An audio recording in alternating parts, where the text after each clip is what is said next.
Good afternoon, CFM. It's Coach Matt with our Friday workout. This is like a cleanup workout from Murph. So if you are super sore, you did yesterday's workout, but you want to get something in today, go through the entire thing. We'll just keep the weights lighter on the cleans, and then the 3-round workout for time is really not that terrible. So get your heart rate up, but don't worry about killing it today if you did yesterday's workout. Alternately, if you cherry picked Murph and you came because of the barbell cycling, then have at it and lift heavy and then go hard on the slam balls at the end, okay? But we'll begin either way with 5 minutes of your choice warm-up pace cardio, and I want everybody to grab a bar and we're gonna work on some front rack stretching. So this is with the core nice and tight. We're working on getting the elbows away from the body, and you can do this in the front of the shoulders, in the back of the shoulders, right? But go and work on wrist, elbow, shoulder flexibility in those positions. And then we're gonna go through a little barbell warm up, right? So we'll start off with Romanian deadlifts, right? Which popped up earlier this week for strength. So now we're just stretching them out. Then we're gonna do muscle cleans. So that's our single hip extension. We'll do these all from the top of the knees. Single hip extension, bar close to the body, rolling that bar right up the chest. The more pop you can get out of the hips, the easier that is, but make sure on these we're not pulling underneath to catch them at the shoulders. It's that single hip extension, so it should feel more like the flow of a kettlebell swing, where we're trying to get that momentum out of the hips and then pulling up with the arms, right? Muscle cleans. After muscle cleans, take the stance out, go to front squats. After front squats, go to push press. On the 5th push press, bring it down behind your neck, go to back squats. And then after back squats, bring it back in front of you, and then we're doing jerks, right? 5 push jerks. All right, and then when you're finished with that, we can get some weights out. You don't need to get a ton of stuff out today, but think about making a nice progression, a nice, neat arrangement of weights. So I'd have my 2.5s, 5s, 10s, 15s, 25s, etc.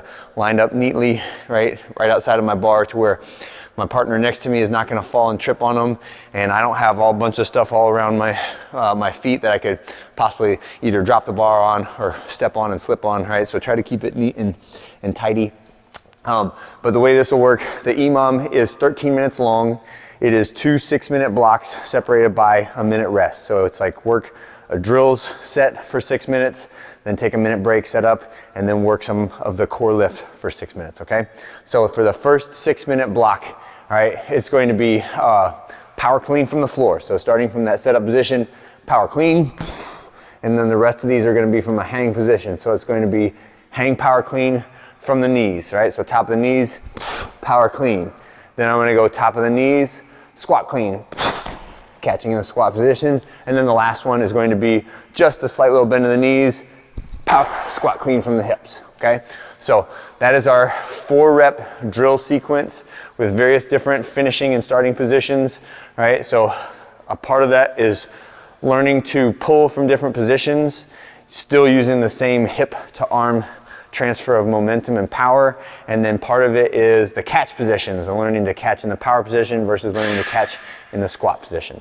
All right, after that, the 7th minute will be resting, so 6:00 to 7:00, and then on the 7-minute mark to the 13-minute finish, it's going to be squat cleans from the floor, 3, 3, 2, 2, 1, 1, all right? So 6 total sets. Try to go up in weight, but squat cleans from the floor. So from that ground position, extend up, catch in the squat position, reset the feet, and go again. And all of these should be a weight that we select that we can do it all touch and go. You never have to stop and re-grip unless you just slip and miss your grip, okay? All right, when you're finished with that, all you need for the rest of the workout is a slam ball and a spot on the wall, right? So it's gonna be 3 rounds for time, 20 reps of just our regular slam ball, regular weight, nothing fancy there, but try to catch it on the bounce. When you finish with that, going over to the wall for 5 reps of a wall walk up, all right? So starting and finishing position for each rep is the bottom of the push-up position with my feet touching the floor. And then I always recommend pushing yourself backwards and then reaching one leg up way high and then walking backward. And for us, try to touch your nose to the wall if you can, and then walk your way back out under control, starting again at the bottom of the push-up position. And then the final exercise is V sit-ups, right? And that's it for today, all right?